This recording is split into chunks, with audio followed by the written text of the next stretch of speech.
Hello po, kumusta na po kayong lahat? So ngayon po ay marami nagtatanong sa akin kung paano daw mag-attach or mag-send ng photos or picture sa kanilang Gmail. So ito lang po, punta po kayo sa Gmail ito.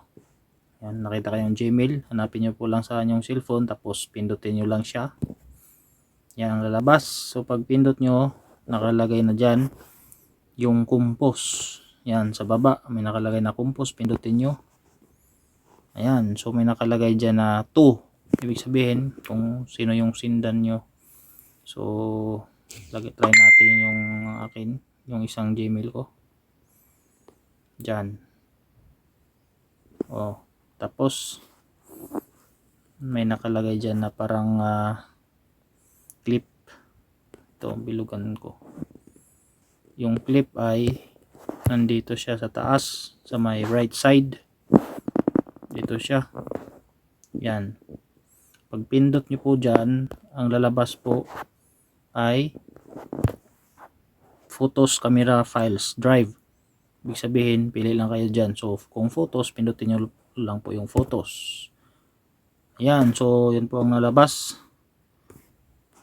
Balik ulit photos. So nalabas po dyan yung mga picture. Kasi photos. Tapos magpili lang kayo dyan. So example itong isa. Yan, pili lang kayo. Nakalagay na dyan, oh.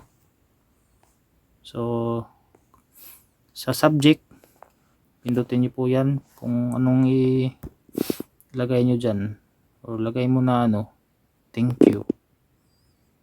Thank you. Okay.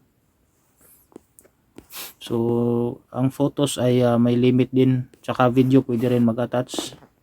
Yan lang, tapos send nyo. Kung pag send ay dito lang po yung may parang triangle. Yan, yan, dyan, pindutin nyo po lang yan. Okay, pag send nya, send. Pag may send na, ibig sabihin natanggap niya. Okay, yun lang po. So sana makatulong sa inyo sa mga nagtatanong dyan.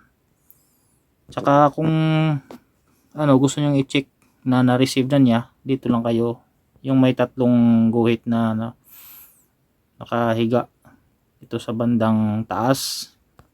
Bilugan ko na lang ito. Wait lang, sana yung kulay. Yan, pindutin nyo po lang siya.